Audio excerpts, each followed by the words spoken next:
No. Okay, so I'm planning on kind of talking for maybe 20 minutes, maybe a bit less.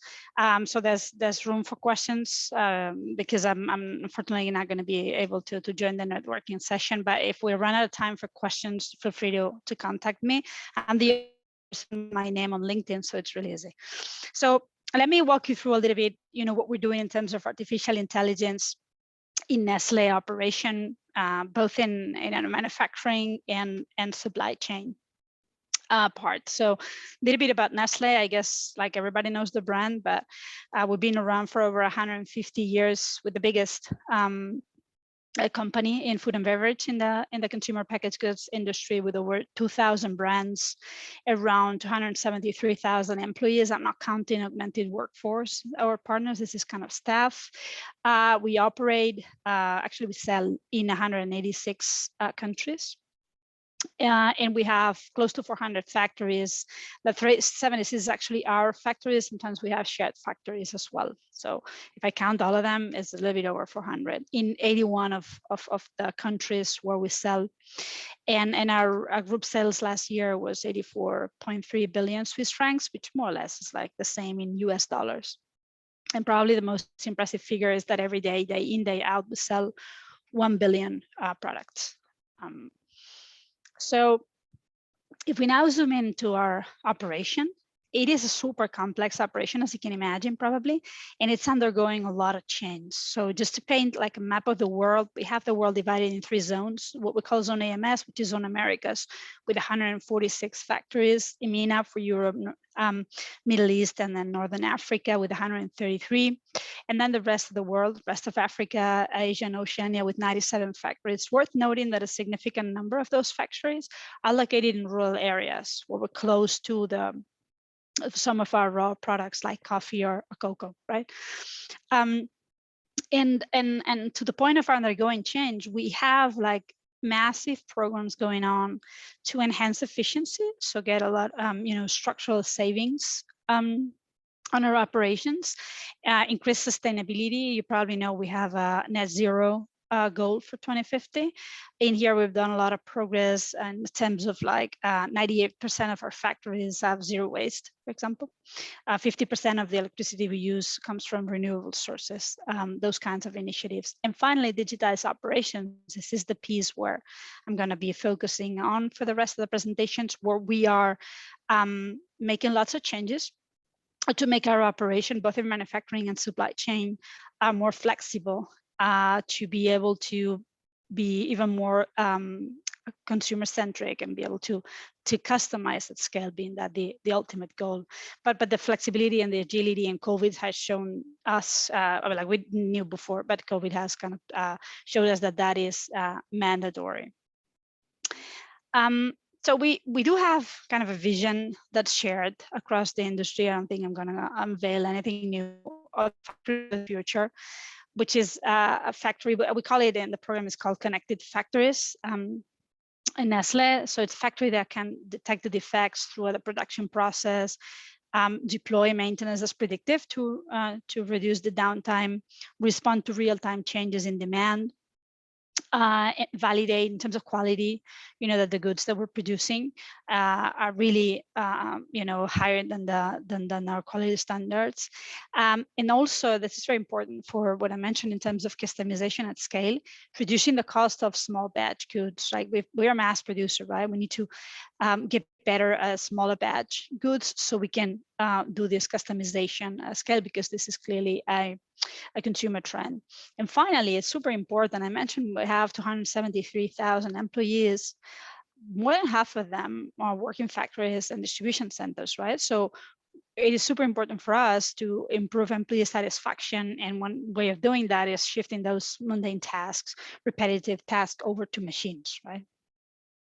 And we are on the way towards this vision, right? So in many factories already, we have deployed a number of things like IoT connected devices with remote sensing technologies, autonomous vehicles, collaborative robots like the one you're seeing here in the picture. This is one of our factories in Brazil. And that's helping us move from automated operations. We started automation years ago to autonomous operations. I mean, we are starting the journey, right? And it's going to take us a while to get there. Just think in terms of scale, there's a number that I didn't give you. We have over 5,000 production lines. So there's a lot of way to go in terms of moving from automated to autonomous. Now, if I now we move from the factories to the supply chain, there, those who know, right, that the supply chain has traditionally been, in our industry at least, quite siloed, and there's a patchwork of different technologies with a lot of legacy, right? So here we have a few trends that are kind of pose like a lot of strain on that, right? So online shopping, moving to a lot to direct to consumer, and with the time to service that means, versus like distributing to a retailer, the Walmarts, the Carrefours of the world. The need for end-to-end visibility, and that's very important on the sustainability piece, traceability as well. Also the rising raw material costs. This is like, we spend billions in raw materials. This is basically what we use, right, to produce goods. So this is super important in terms of trends. Sustainability goals, again, very important.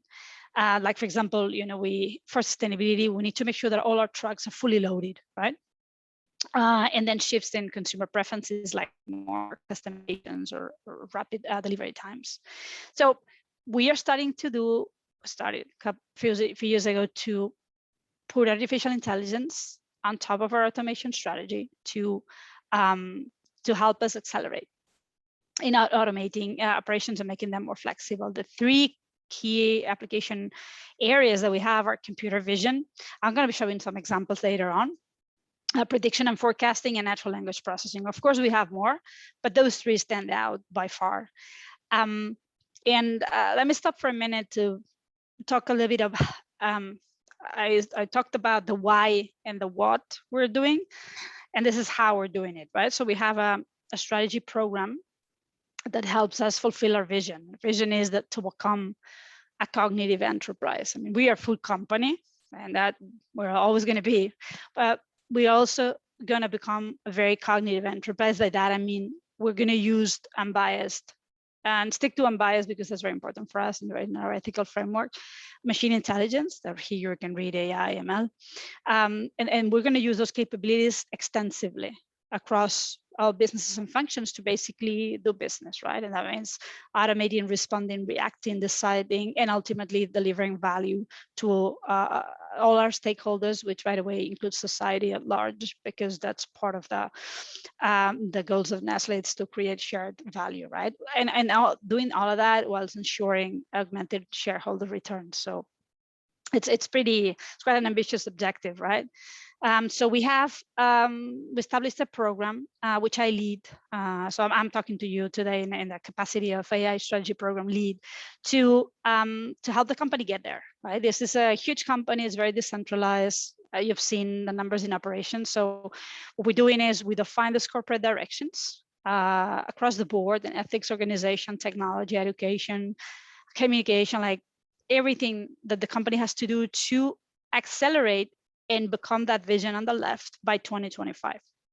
So basically, I have 3.5 years to get this done, right? So this is super busy. Don't even want you to try to read this, but we have created a taxonomy of use cases. We've ranked all the use cases, and we're creating sort of horizons or phases to scale them. The ones that are highlighted in dark on the slide are the ones that apply to operations. And now this is a zoom into our database. We do have a database of all the projects that we're doing in Nestlé, and this is from manufacturing. You're going to see that about a fourth are around planning and optimization, then anomaly detection, prediction and forecasting, assistance and training. That this top four make up 80%, a little bit more than 80% of all the use cases, automation and autonomous operation. If you're surprised why there's not more, is because we did a lot of automation already, right? So those are add-ons. And then facilities management and intelligent analytics. Those names come from the taxonomy that I just showed. And if I now zoom into the top four, those would be within planning and optimization, it's manufacturing process optimization. In anomaly detection is anomaly detection in manufacturing. Prediction and forecasting, it's predictive maintenance. I'll give you kind of a feel for these things later with specific examples from factories. And finally, on assistance and training, we deployed AR and VR remote assistants and accelerated deployment, I must say, last year because of COVID. One of my product teams did that, and it was as stressful as satisfying, I have to say. If we look at the supply chain use cases in Nestlé, then we see that an even bigger chunk is planning and optimization with respect to manufacturing. Then we have a prediction and forecasting, and automation and autonomous operation. There's like close to 85% of the cases, and then we have assistance and training, smaller here, and then a bunch of other use cases that are much smaller in terms of percentage of projects that we have ongoing. Now, if I do the same now, and I show you the top 4, and planning optimization is inventory optimization. I guess so far there are no surprises in what we're doing. It's more or less what our peers in the industry and kind of similar industries doing. In prediction and forecasting, sales forecasting, that impacts on demand as well. In automation, autonomous operation, automatic spend classification is super important for us. Our procurement is massive. In assistance and training, we have our virtual assistants. So what I'm going to do now is kind of walk you through some examples. Like, we have over 500 projects. I just pick some that I think they illustrate the kinds of things that we're doing. So an example of manufacturing process optimization is one of our factories in Israel that produces snacks, right? And so here the business problem was to increase throughput while ensuring quality, right? Quality in snacks means that snack packages are evenly filled, because if they aren't, then people call our call center, right? And that the product has the right crispiness. No one wants soggy snacks, right? In terms of business drivers, you're going to see across the board in all the use cases that I picked, that's basically reduced cost and risks. So the solution here was to combine sensors, so primarily video sensors, but others as well, with an AI model to increase the throughput while keeping the product quality. So quite a complex project combining like different components. The main type of AI that we use here was computer vision. Inventory optimization. This is one of ice cream business. The ice cream is mostly an impulsive buy, right? So in this complicated stock management is hard to predict, right? And replenishments of ice cream freezers. So we usually have people in vans kind of replenishing those things, right? And so the solution that we did here is to leverage cameras, so the inexpensive cameras that could be embedded in the ice cream freezers, and a lot of machine learning. So again, another AI models to reduce the out of stock and enable those dynamic planograms instead of having those vans loaded with all types of ice cream to kind of load the right types and quantities. Again, this is highly skewed towards using computer vision. Anomaly detection in production. This is one of our factories for frozen pizza in Italy. And the business problem is to kind of identify. We have a lot of pizza recipes, right? In one factory. This is a production line and the manufacturing execution system, the end of it. So what we want is to identify like super quickly if the shape of the pizza, the crust, the topping distribution, the placement also, and the quantity were right according to the pizza recipes. This is before was done by visual inspection by people. And so the solution again, image recognition, so computer vision connected to the cameras are here. You cannot see, right? And it's just taking images and flagging things. So another one for computer vision, right? So I think we've done enough for computer vision. Let's go do something else. So predictive maintenance. Here is one of our factories in Germany. Here, what we wanted to do, we'll have it in several factories, by the way, was to monitor the conditions of the electric motors in factories and generate alarms and predict failures, right? Because when the motor goes wrong, so does the machine, and in general, you have to stop the production line. So here, what we did is install a lot of sensors, vibration, temperature, and the like, combined with a model as well to generate those alarms and predict those failures, so we didn't have to stop the machines, right? The type of AI here is largely prediction and forecasting. Remote assistance, this is one of our factory floor workers wearing, AR glasses. So this was huge last year. It was all over the news as well. Usually the problem is that there are limited resources or skills that make it challenging to review or fix problems in machinery. Because some of the machines we have are really Formula One, and we have dedicated engineering teams centralized that they usually travel to factories to fix those things. And now factor COVID-19 in, and with the travel bans that made that impossible. So what we did is leverage augmented reality, combining with smart glasses, tablets, depending on the location. We had to do it very quickly. Some of the locations we had to go with tablets to provide that remote factory floor workers, which included also augmented work instructions, and we're now adding more content to that for factories, and again, computer vision. Virtual assistant here as well on the same sort of a use case, but for the supply chain, this is a chatbot that our people use. This is in the US market, which is a #1 market, biggest supply chain.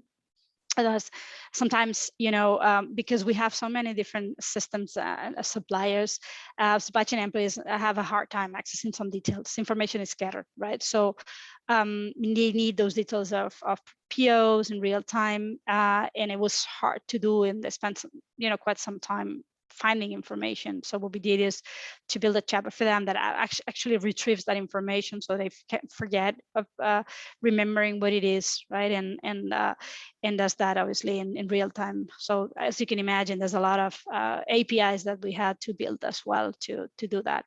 And the type of AI here is natural language. So basically people can just type in however they please, the system understands and brings back the information.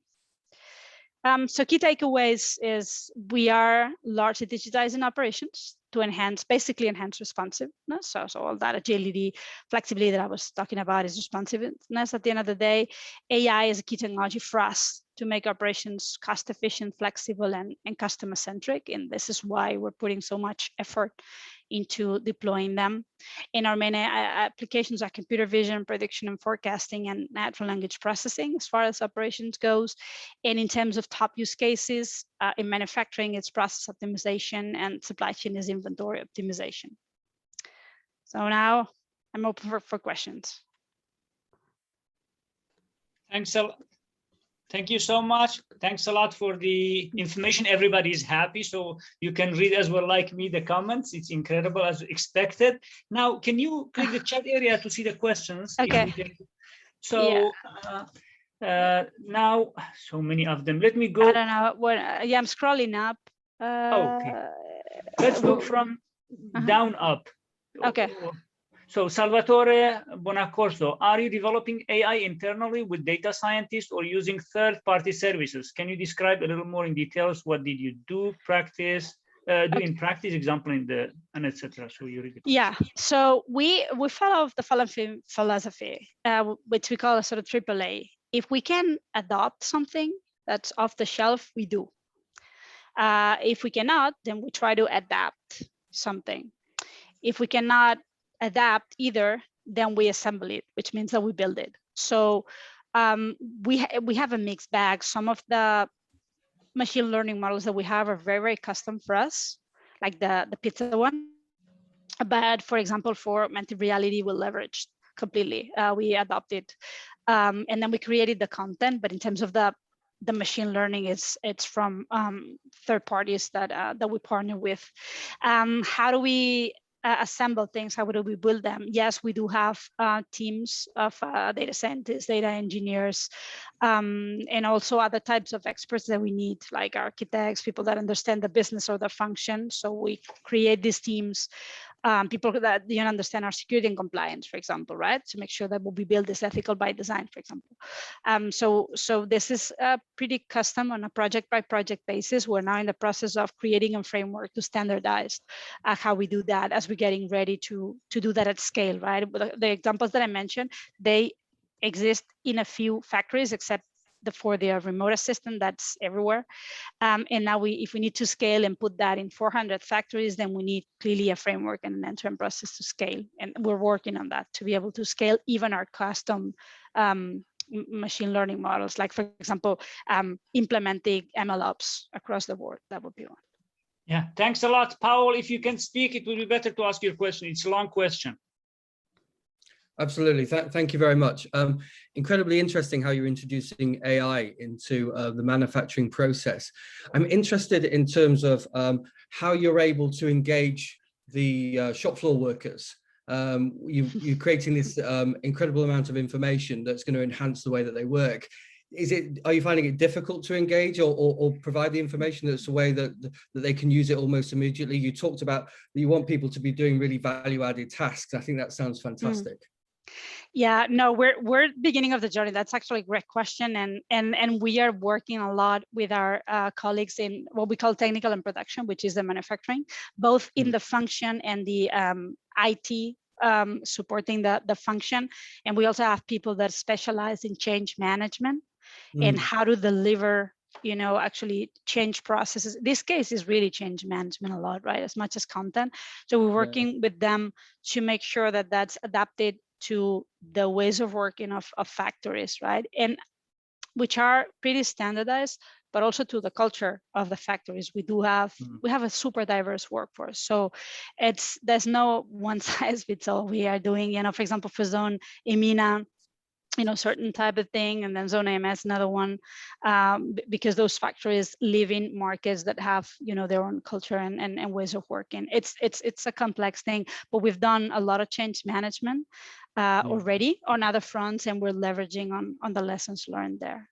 It's a fascinating thing, by the way. It's a lot of people. It's over 140,000 people that we need to. It's just amazing the way it must iterate all the time. Yeah. Thanks a lot. Thank you so much. Another question from Fabio Aquile, computer vision algorithm edge computer. Your strategy is more linked to borderline peripheral intelligence or central intelligence, global management? It depends. In things that we put in factories, we put a lot of things on the edge. I mentioned that some of the factories are really in rural areas, so connectivity is an issue there, right? While others, so we have so many use cases that there's no simple answer to this. But I would say that we take our network and security constraints into account when we decide, you know, on the architecture of the solutions that we put together.